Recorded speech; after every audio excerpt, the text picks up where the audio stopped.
नमस्कार दोस्तों, AB classes YouTube channel में आप सभी का स्वागत है। आज का सब्जेक्ट है थर्मल इंजीनियरिंग फर्स्ट और आज हम लोग इस सब्जेक्ट के कुछ ऐसे इंपॉर्टेंट टॉपिक देखेंगे जिन पर आने वाले एग्जाम में क्वेश्चन पूछा जा सकता है। आप लोग वीडियो पूरा देखें क्योंकि इस वीडियो से कहीं ना कहीं आपको फायदा ही मिलने वाला है, नुकसान तो दूर दूर तक नहीं होगा। और जो मैं समझाता हूं उसको भी आप ध्यान से सुने। तो चलते हैं, स्टार्ट करते हैं। तो सबसे पहले हम पेपर के पैटर्न की बात करेंगे जिससे हमें पता चल सके कि पेपर किस तरह का आता है। जो इसका क्वेश्चन पेपर होगा उसमें टोटल जो क्वेश्चन होंगे, जो टोटल क्वेश्चन होंगे वह कितने पूछे जाएंगे? 8 क्वेश्चन पूछे जाएंगे।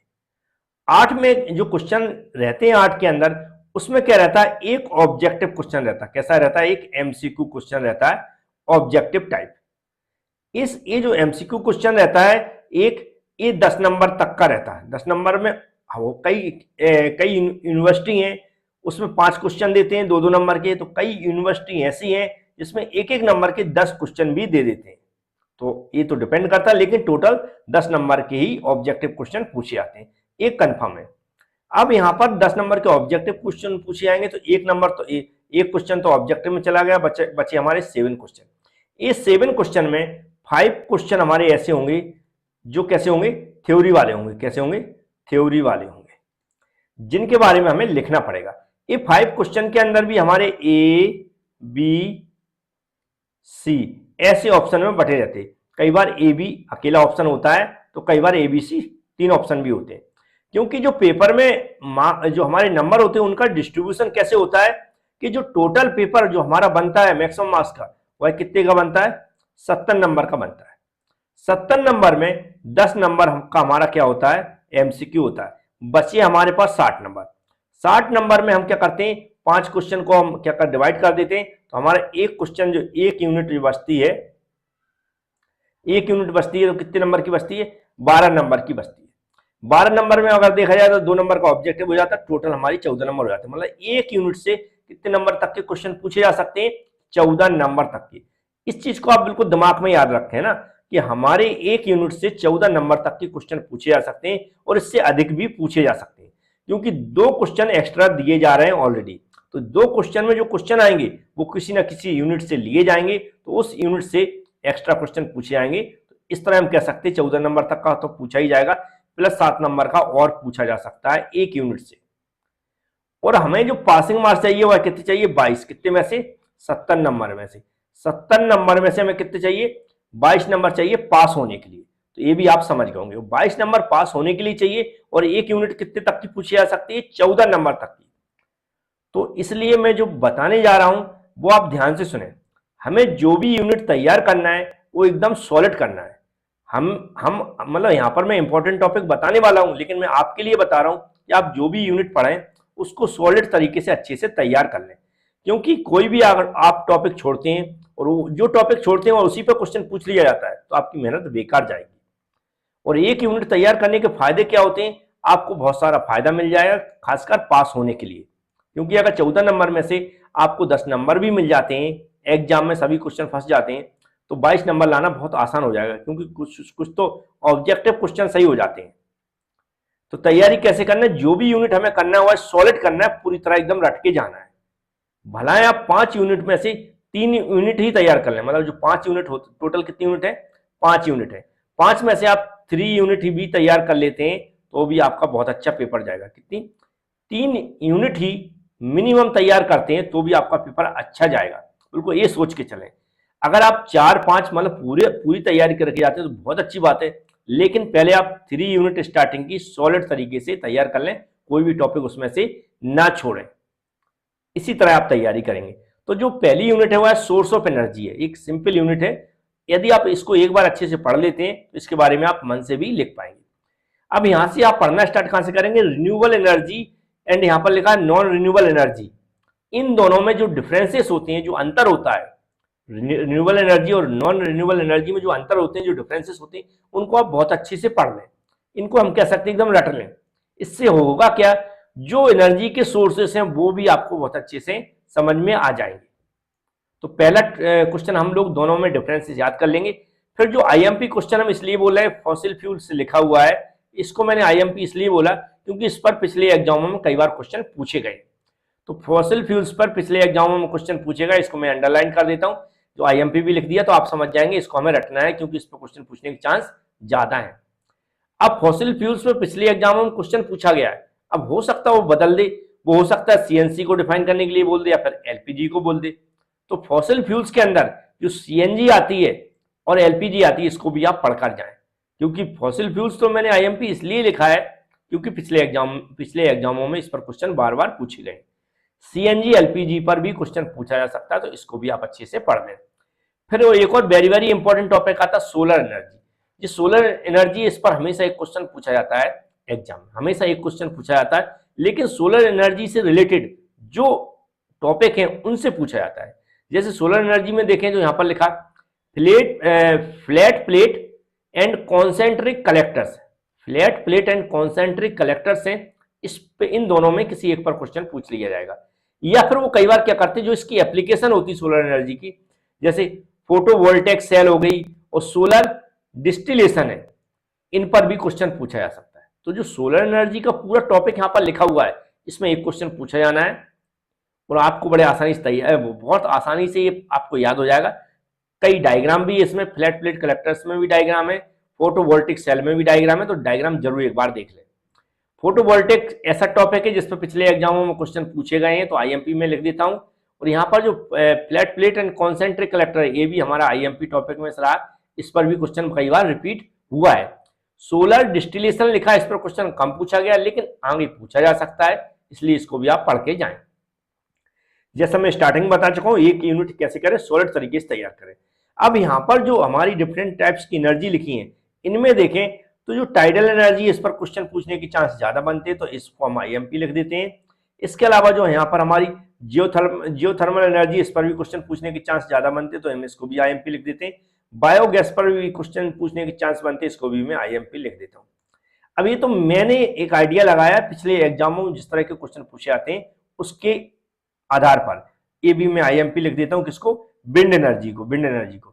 बकाया यहाँ पर कोई भी, हाँ ये फ्यूल सेल है, इस पर भी कई बार क्वेश्चन पूछे गए, ये भी मैं आईएमपी लिख देता हूँ, तो इस पर भी क्वेश्चन पूछा जा सकता है। यहाँ जितने में मैंने हाईलाइट किए आईएमपी लिखे, ये टॉपिक आप बिल्कुल भूल के ना जाएं, बिल्कुल रट लें। और मैं गारंटी भी नहीं देता हूँ, क्योंकि भाई एनर्जी वाला पेपर है, कुछ बना के भी पूछ ले, लेकिन आप जब आप इन टॉपिक्स को पढ़ लेंगे तो आपको जो बना के भी क्वेश्चन पूछता है तो भी आप उनके बारे में लिख कर आए, क्योंकि एनर्जी है, अपने मन से भी आप लिख सकते हैं। तो यहाँ पर बहुत सारे मैंने आईएमपी क्वेश्चन फाइंड आउट करने की कोशिश की है, जिन पर पिछले एग्जामों में क्वेश्चन पूछे गए और आगे भी पूछे जा सकते हैं। बकाया जैसे मैंने बताया, यदि आप मेरी बात माने तो जो भी यूनिट आप पढ़ें उसको सॉलिड करके जाएं, जिससे उस यूनिट से 14 नंबर तक के क्वेश्चन आप प्राप्त कर सकें। अब सेकंड यूनिट की हम लोग बात करेंगे। सेकंड यूनिट एक ऐसी यूनिट है, जो भी गाड़ियां हम चलाते हैं, टू व्हीलर हो चाहे फोर व्हीलर, इनसे रिलेटेड जो भी इसका इंजन है उससे रिलेटेड पूरे टॉपिक दिए गए। नॉलेज के लिए भी आप पढ़ सकते हैं, यदि आपको लगता है कि नॉलेज के लिए पढ़ना चाहिए तो आप पढ़ सकते हैं, लेकिन यहाँ पर जिन पर क्वेश्चन बार बार एग्जाम में पूछे गए वो मैं हाईलाइट कर देता हूँ, तो आपको अच्छी समझ में आ जाएगा। तो यहाँ पर जो आपको कार्नोट साइकिल लिख रही है, क्या कार्नोट साइकिल, ऑटो साइकिल और डीजल साइकिल, इनके मैक्सिमम बार पीवी और टीएस डायग्राम पूछे गए। क्या पूछे गए? जो यहाँ पर कार्नोट साइकिल, ऑटो साइकिल और डीजल साइकिल, इनके पीवी और टीएस डायग्राम पर क्वेश्चन कई बार एग्जाम में पूछे गए हैं। तो सभी टॉपिक मेरे हिसाब से आईएमपी है, क्योंकि किसी पर भी क्वेश्चन पूछ लिया जाता है, किसी पर भी क्वेश्चन पूछ लिया जाता है। और पीवी और टीएस डायग्राम आप लोग ऐसे पढ़ें या ऐसे बनाना सीखें कि उसकी जो साइकिल है उनको भी एक्सप्लेन करना आपको आना चाहिए, क्योंकि कई बार एक्सप्लेन करने के लिए भी बोल देता है, तो आप वहां पर एक्सप्लेन कर सकें डायग्राम बनाने के साथ। सिर्फ डायग्राम पूछा जाता तो डायग्राम बना के आए, पीवी और टीएस डायग्राम, और यदि उनको एक्सप्लेन करने के लिए बोलता है तो आप एक्सप्लेन भी कर सकें। आपको कुछ नहीं करना, जो भी वीडियो मैंने प्रोवाइड कराए हैं, जो भी हमने पीडीएफ प्रोवाइड कराई है, उसको आप पढ़ लें अच्छे से। वीडियो देख लेंगे तो भी आपको समझ में आ जाएगा, और पीडीएफ से थोड़ा ये होगा कि हिंदी इंग्लिश में लिखा हुआ है तो आप और अच्छे से समझ जाएंगे। ये जो पीडीएफ है वीडियो लेक्चर, ये आपको एबी क्लास एप्लीकेशन के अंदर मिलेगा। एबी क्लास एप्लीकेशन है, यदि आप भी प्राप्त करना चाहते हैं तो एबी क्लास एप्लीकेशन को प्ले स्टोर से डाउनलोड करना पड़ेगा। डाउनलोड करने के लिए पूरी प्रोसेस के बारे में मैंने एक वीडियो बना दिया है, third same all subject video plus PDF लिखा होगा डिस्क्रिप्शन बॉक्स, इस वीडियो की डिस्क्रिप्शन बॉक्स में, तो उस वीडियो को पूरा देख लें और जैसा मैंने बताया वैसी प्रोसेस पूरी कर लें। वैसी प्रोसेस पूरी करने के बाद क्या करें आप वहां से, यदि आप उसको अनलॉक करना चाहते हैं तो अनलॉक भी कर सकते हैं, सभी सब्जेक्टों का कंबाइंड कोर्स मिल जाएगा। और यूट्यूब चैनल पर भी हमारी प्लेलिस्ट बनी हुई है थर्मल इंजीनियरिंग फर्स्ट के नाम से, वहां पर भी आपको सभी वीडियो मिल जाएंगे। अब ये तो हो गई नॉर्मली, ये इस पे एक क्वेश्चन पूछा जाएगा, याद रखें एक क्वेश्चन पूछा जाना है यहाँ पर, जो तीनों टॉपिक लेके कार्नोट, ऑटो और डीजल साइकिल पर एक क्वेश्चन पूछा जाना है, तो आप इसको अच्छे से तैयार कर लें। दूसरा क्वेश्चन बनता है, अब यहाँ से कुछ भी पूछा जा सकता है, लेकिन मैं जो समझा रहा हूँ उसके यहाँ से यहाँ लिखा है वर्किंग, तो यहाँ से आप देखें, फिर ऊपर ना देखें, यहाँ से देखें, यहाँ से आप देखेंगे तो working of 4 stroke and 2 stroke petrol and diesel engine. 4 stroke और पेट्रोल और जो डीजल और पेट्रोल इंजन है, 4 stroke petrol engine, 4 stroke diesel engine, 2 stroke petrol engine, 2 stroke diesel engine, ये चारों जो टॉपिक दिए गए हैं इनकी हमें वर्किंग समझना है, इनकी जो कंप्लीट साइकिल है डायग्राम उसको भी बनाना सीखना है और पूरी वर्किंग हमें समझाना आना चाहिए। किसी एक पर क्वेश्चन पूछा जा सकता है।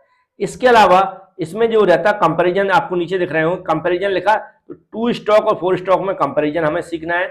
इसके अलावा सीआई और एसआई इंजन का मतलब होता है पेट्रोल और डीजल इंजन में भी हमें डिफरेंसेस सीखना है, और ये हमें बेसिक मैकेनिकल इंजीनियरिंग में भी पढ़ने को मिले थे, तो आपको एक बार याद करना है, ऐसा नहीं सोचें आपके वहां पर कुछ अलग है यहाँ पर कुछ अलग है। यदि आप डीजल और पेट्रोल में डिफरेंसेस, यदि आप बेसिक मैकेनिकल इंजीनियरिंग के अंदर यदि आपने पढ़ लिए, याद कर लिए, तो वही यहाँ पर भी चलेंगे। यदि आपने 2 स्ट्रोक और 4 स्ट्रोक में अंतर बेसिक मैकेनिकल इंजीनियरिंग में पढ़ लिए तो वही यहाँ पर चलेंगे, याद रखें। एक क्वेश्चन ये वाल्व और पोर्ट डायग्राम पर भी कई बार एग्जाम में पूछा गया, तो यहाँ पर भी पूछा जा सकता है। वाल्व टाइमिंग और पोर्ट टाइमिंग डायग्राम पर भी क्वेश्चन पूछा जा सकता है।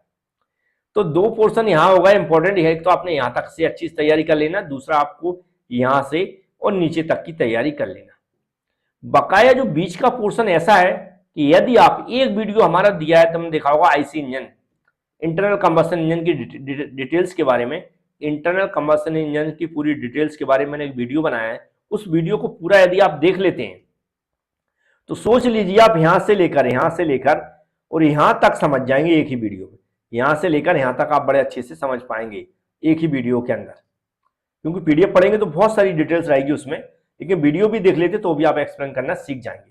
बकाया यदि पूछा जाता है तो जब आप एक वीडियो में थोड़ा बहुत पढ़ लेंगे, समझ लेंगे, तो लिख देंगे उनके बारे में, कोई इतना बड़ा इश्यू नहीं है। लेकिन जो बड़े नंबर के क्वेश्चन पूछे आने वो इतने ही पूछे आने हैं। यहाँ से जहाँ मैंने बताया ये अंडरलाइन कर दिए, यहाँ से मतलब यहाँ से और यहाँ तक, और फिर यहाँ से यहाँ तक बड़े नंबर के क्वेश्चन पूछे आने। छोटे 2 नंबर का 3 नंबर का कोई क्वेश्चन बीच में डाल दिया जाए तो मैं इतना भी भाई नहीं बोल सकता हूँ कि नहीं डालेगा वो मेरे कहने से, भाई डाल सकता है, कुछ भी कर सकता है, वो उसकी प्रॉब्लम है।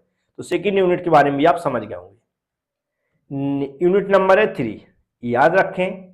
ऐसे बहुत सारे स्टूडेंट हैं जो वीडियो देखते हैं लेकिन चैनल को सब्सक्राइब नहीं किया।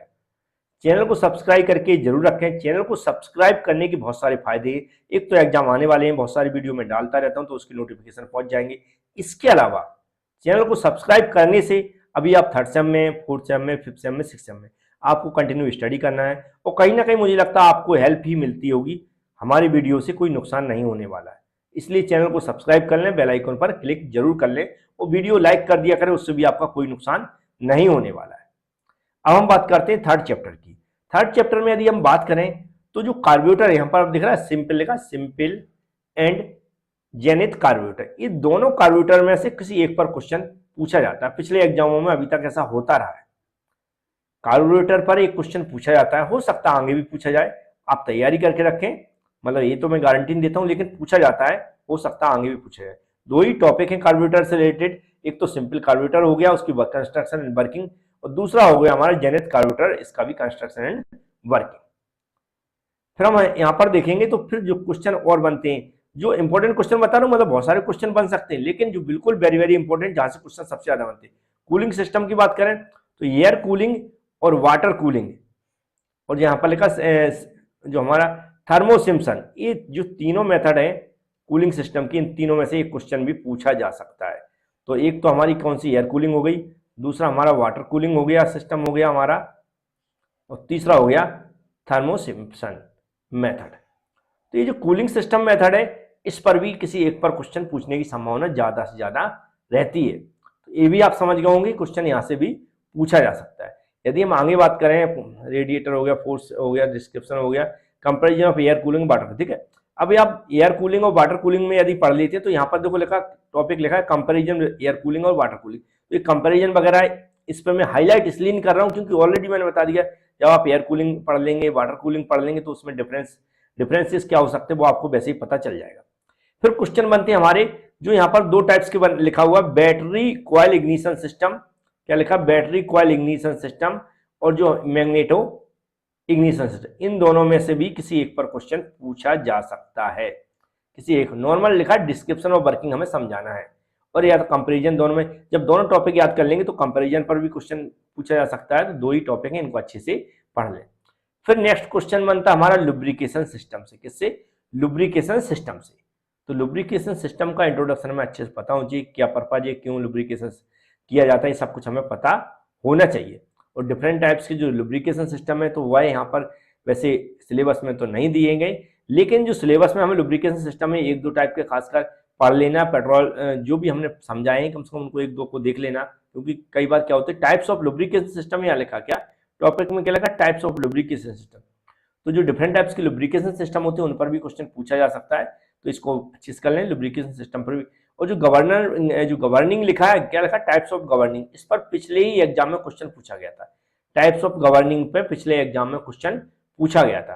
तो टाइप्स ऑफ गवर्निंग होती है, उनको भी हमें पढ़ लेना है, लेकिन पिछले एग्जाम में क्वेश्चन पूछा गया था, हो सकता है रिपीट ना हो या रिपीट हो जाए, तो मैं इसकी भी गारंटी नहीं देता हूं। बकाया आप देखेंगे सुपर चार्जिंग, ये देखा ऑब्जेक्टिव और सुपर चार्जिंग क्या होती है। इस सुपर चार्जिंग की नॉर्मल इंट्रोडक्शन पर क्वेश्चन पूछा जा सकता है, वैसे संभावना कम है क्योंकि ऑलरेडी ऊपर के देखे तो मैंने देखा बहुत सारे इंपॉर्टेंट क्वेश्चन ऑलरेडी पड़े हुए हैं, है ना। जैसे मैंने बताया कार्बोरेटर हो गया है, कूलिंग सिस्टम हो गया है, बैटरी इग्निशन सिस्टम हो गया है, लुब्रिकेशन सिस्टम हो गया है और गवर्निंग मेथड होगी। इन्हीं पर इतने सारे क्वेश्चन बन जाएंगे कि वो मुझे लगता है यहीं पर से कोई ना कोई क्वेश्चन बना के दे देगा। और पिछले एग्जाम में भी ऐसा ही किया था, गवर्निंग पे क्वेश्चन दिया गया था, जैसा मैं पेपर देख पा रहा हूँ, पुराना पेपर भी मैंने सामने रखा है, और लुब्रिकेशन पर क्वेश्चन पूछा गया था। बस दो ही क्वेश्चन पूछे थे, दो क्वेश्चन पूछे थे, एक तो पर्पज ऑफ लुब्रिकेशन और हमारा air injection and air injection system, जो यहाँ पर लिखा है इंजेक्टर्स होते हैं जो इंजेक्शन सिस्टम है। तो जो इस तरह के 3 नंबर के 2 नंबर के क्वेश्चन पूछे जाते हैं उनके लिए आप मेहनत नहीं कर सकते हैं, ना ही उन पर तैयार मेहनत करें। बीच में कोई क्वेश्चन ऐसा दे दिया जाता है तो उसमें आप हमसे भी नहीं बोल सकते ये क्वेश्चन पूछा गया था, क्योंकि सिलेबस में कोई टॉपिक भी ऐसा नहीं लिखा हुआ है। कोई अपने आप ऐसे ही क्वेश्चन बना देता है, या फिर जो कह सकते हैं इन टॉपिक्स के अंदर का कोई क्वेश्चन पूछ लेता, लेकिन वो ज्यादा नंबर का नहीं पूछा जाता, 2 या 3 नंबर का ऐसा क्वेश्चन पूछा जाता है। बकायदा 6 नंबर में गवर्निंग पूछी गई थी, जो डिफरेंट टाइप्स की गवर्निंग यहाँ पर लिखा है, जैसे मैंने बताया, इस पर 6 नंबर का क्वेश्चन पूछा गया था, और लुब्रिकेशन का 3 नंबर का पूछा गया था। बस 3 नंबर का उसने पूरे पेपर में देख रहा हूँ ऐसा फंसा दिया था, एयर इंजेक्शन और एयरलेस इंजेक्शन जो सिस्टम होता है उसमें क्या अंतर होता है। तो कंसेप्ट बेसिस क्वेश्चन एक आध पूछ लिए जाते हैं, तो इसमें हमें टेंशन नहीं लेना, क्योंकि क्वेश्चन इतनी चॉइस रहती है हमारे पास, 7 क्वेश्चन रहते हैं, उसमें से 5 अटेम्प्ट करने होते हैं। तो हमें जहां मुझे लगता है जब हमारी तैयारी अच्छी है तो इसके भी कहीं भी बीच में कर सकते हैं। तो इस यूनिट के बारे में भी आप समझ गए होंगे कैसे हमें तैयारी करना है। अब ये जो यूनिट है 4th नंबर की, एक ऐसी यूनिट है जिसमें न्यूमेरिकल क्वेश्चन पूछा जाएगा। क्या पूछा जाएगा? न्यूमेरिकल क्वेश्चन, जैसा कि यहाँ पर लिखा हुआ है, और पूछा ही गया था पिछले एग्जाम में। कितने नंबर का न्यूमेरिकल पूछा गया था? 8 नंबर का न्यूमेरिकल पूछा गया था। बकाया जो 4 नंबर की पूछी गई थी, 4 नंबर की या 6 नंबर की, मैं बता देता हूं, पेपर देखिए 4 नंबर की, उसमें जो यहाँ पर जो टॉपिक लेके, जैसे ब्रेक पावर क्या होती है, इंडिकेटर पावर क्या होता है, फ्रिक्शन नल पावर क्या होती है, ब्रेक पावर है, डिफरेंट टाइप की इफिशियंसी है, हमें उनकी डेफिनेशन याद करना है। जो या तो आप फॉर्मूला डायरेक्ट लिख देंगे, फॉर्मूले को ही एक्सप्लेन कर देंगे, तो भी वो राइट मानी जाती है। तो जो फॉर्मूले हैं, जब आप फॉर्मूले याद करेंगे और उन्हीं फॉर्मूले पर थ्योरी क्वेश्चन पूछा जाता है, तो आपको अलग से थ्योरी की तैयारी नहीं करना है, आपको न्यूमेरिकल क्वेश्चन की तैयारी करना है, उसमें जो फॉर्मूले यूज होंगे उनकी तैयारी करना है। तो इसमें सिर्फ न्यूमेरिकल की तैयारी करना है और फॉर्मूले हमें याद करना है। फॉर्मूले डिफाइन करने के लिए आते हैं, वो हम बड़े आसानी से कर पाएंगे। न्यूमेरिकल क्वेश्चन का 8 नंबर का पूछा गया था, और इसकी न्यूमेरिकल, इसकी थ्योरी विद पीडीएफ मैंने एबी क्लासेस जो हमारी एप्लीकेशन है उसमें अपलोड कर दिए हैं। इसके अलावा जो यूट्यूब चैनल है हमारा एबी क्लासेस, उसमें भी मैंने सारे न्यूमेरिकल अपलोड कर दिए हैं। तो उन न्यूमेरिकल्स को भी आप अच्छे से पढ़ लें एक बार और समझ लें। जितने भी टाइप्स के बन सकते थे वो मैंने अभी अपलोड कर दिए हैं, और भी टाइप्स के होंगे वो भी मैं अपलोड कर दूंगा। तो इस जो भी ये यूनिट है इसमें ऐसा इंपॉर्टेंट कुछ नहीं बनता है, न्यूमेरिकल क्वेश्चन है। जितने भी टाइप्स के होते हैं कैसे कैलकुलेशन करना वो सिर्फ आपको न्यूमेरिकल पढ़ के ही समझ में आएंगे। न्यूमेरिकल के लिए कैलकुलेटर चलाना सीखना पड़ेगा, फॉर्मूले याद करना पड़ेंगे। और तो इस यूनिट से आप बड़े आसानी से आप जो भी 12 नंबर के हैं क्वेश्चन या +2 नंबर का ऑब्जेक्टिव 14 नंबर तक के क्वेश्चन बड़े आसानी से प्राप्त कर सकते हैं जिनकी भी मैथमेटिक्स अच्छी है। तो उम्मीद है आप इस यूनिट के बारे में भी समझ गए होंगे। अब ये है लास्ट यूनिट, ये चॉइस वाली यूनिट होती है। यदि आपने 4 यूनिट तैयार कर लिए हैं तो 5वें यूनिट ये आपके ऊपर डिपेंड करता है, तैयारी करना चाहते हैं या नहीं करना चाहते या फिर नॉलेज के लिए पढ़ना चाहते हैं। बहुत अच्छी मैं बात बता दूं, इससे पहले मैंने जो 4th यूनिट अभी मैं समझाई थी उसमें पेपर में देख पा रहा हूं कि एक न्यूमेरिकल और 6 नंबर का पूछा गया था। मतलब जो 4th नंबर की यूनिट थी उससे 8 से 14 नंबर के न्यूमेरिकल क्वेश्चन पूछे गए थे। आप सोचिए 14 नंबर के न्यूमेरिकल हो गए, 4 नंबर की थ्योरी, 18 नंबर तो एक ही यूनिट से पूछा गया था। न्यूमेरिकल वाले बात कर रहा हूं। और जो हमने आपको जो एयर कूलिंग है, वाटर कूलिंग जो मैंने बात की थी उसमें भी एक्स्ट्रा क्वेश्चन पूछा गया था। मतलब एक यूनिट जैसे मैंने बताया था 14+ नंबर की पूछी जा सकती, तो वैसा हुआ है जो एक्स्ट्रा क्वेश्चन आए हुए हैं जो मैं देख पा रहा हूँ। इस यूनिट में यदि हम बात करें तो एयर कंप्रेसर होते हैं, उसमें खासकर जो यहाँ पर लिखा है रेसिप्रोकेटिंग, क्या लिखा है रेसिप्रोकेटिंग एयर कंप्रेसर और रोटरी एयर कंप्रेसर, यहाँ पर लिखा rotary air compressor, reciprocating air compressor, rotary air compressor. इनमें क्या था, पिछले एग्जाम में डिफरेंसेस पूछे गए थे, दोनों में अंतर बताइए, ऐसा क्वेश्चन पूछा गया था जैसा मैं देख पा रहा हूँ। 6 नंबर के क्वेश्चन 6 नंबर का पूछा गया था। अब हो सकता है जो हमारा ये रेसिप्रोकेटिंग एयर कंप्रेसर है इसकी कंस्ट्रक्शन या फिर वर्किंग पूछ ली जाए, मतलब उसका डायग्राम बनाना, उसको एक्सप्लेन करना है, या फिर रोटरी कंप्रेसर के ऊपर ऐसा क्वेश्चन पूछ लिया जाए कि इसका कंस्ट्रक्शन और वर्किंग समझाइए। रोटरी कंप्रेसर में अब वो सेंट्रीफ्यूगल कंप्रेसर लिख दिया है उसने, या एक्सियल फ्लो टाइप कंप्रेसर लिख दिया, बेंड टाइप लिख दिया, तो सेंट्रीफ्यूगल कंप्रेसर के चांस ज्यादा रहेंगे, या वो डायरेक्ट रोटरी कंप्रेसर भी लिख सकता है। तो इस पे 2 टाइप्स के क्वेश्चन बनते हैं, मैंने बता दिए दोनों टाइप्स के। आपको तैयारी कैसे करना है ये आपके ऊपर डिपेंड करता है। रेफ्रिजरेशन के अंदर की बात करें तो सीओपी पर भी क्वेश्चन पूछा जाता है। इसके अलावा जो एयर रेफ्रिजरेशन में देखें बेल कॉलमैन साइकिल है, एयर रेफ्रिजरेशन में कौन सी बेल कॉलमैन साइकिल है, तो एयर रेफ्रिजरेशन साइकिल का हमें पीबी और टीएस डायग्राम, जो एयर रेफ्रिजरेशन साइकिल है इसका पीबी और TS diagram Bell Coleman cycle होगी उसको आप तैयार कर लेंगे। इसके अलावा जो कंपोनेंट हम देखें तो कंपोनेंट पे कम ही क्वेश्चन पूछा जाएगा। एयर कंडीशनिंग हो गया यहाँ पर, और कंफर्ट एयर कंडीशनिंग हो गई। वेपर, हाँ जी देखिए वेपर कंप्रेशन सिस्टम, ये भी हमारा आईएमपी टॉपिक में से आता। वेपर कंप्रेशन सिस्टम ये भी हमारा आईएमपी टॉपिक में से आता, तो इसको भी आप अच्छे, एक तो इसको तैयार कर लेंगे, सीओपी तैयार कर लेंगे, और जो हमारा एयर रेफ्रिजरेशन सिस्टम है बेल कॉलमैन साइकिल उसको भी आप अच्छे से तैयार कर लेंगे। यहाँ पर देखें तो जो हमारा ईयर राउंड रेफ्रिजरेशन, इस पर क्वेश्चन कई बार एग्जाम में पूछा गया, ईयर राउंड, तो इसको भी आप तैयार कर लें। बकाया यहाँ पर अब सर्दी आने वाली है तो हो सकता है comfort and industrial air condition, window air conditioning या समर एयर कंडीशनिंग पर भी पूछ सकते हैं। तो सिंपल टॉपिक है, इन पर भी पूछा जा सकता है। 5वीं यूनिट है, आप अपनी तैयारी के हिसाब से आपको लग रहा है 4 यूनिट अच्छी से तैयारी कर लें तो 5वीं यूनिट भी बहुत ईजी है। वीडियो सारे मैंने अपलोड कर दिए हैं, और यहाँ पर भी मैंने जो दोनों कंप्रेसर के बारे में बता दिया है, बहुत अच्छे से इनको पढ़ लें। डायग्राम है, वर्किंग है, बहुत अच्छे से समझ में आ जाएगी। उनके लिए वीडियो ही देखना पड़ेगा तभी समझ में आएगा। इसके अलावा रेफ्रिजरेशन में देखें तो नॉर्मली हमें बेल कॉलमैन साइकिल हो गई, वेपर कंप्रेशन साइकिल हो गई है, और सीओपी की डिटेल्स हो गई। जैसे पिछली बार सीओपी पर भी क्वेश्चन पूछा गया था, और एयर रेफ्रिजरेशन क्वेश्चन पर भी क्वेश्चन पूछा गया था, तो वो आप पढ़ सकते हैं। इसके अलावा यहाँ पर देखते हैं, अब ये विंडो एयर हो गई, समर एयर हो गई, और जो हमारी विंटर, हो सकता है विंटर भी पूछा जाए या नहीं पूछा जाए, लेकिन एयर राउंड भी इंपॉर्टेंट है, और विंडो और समर भी इंपॉर्टेंट है, इन पर भी क्वेश्चन पूछा जा सकता है।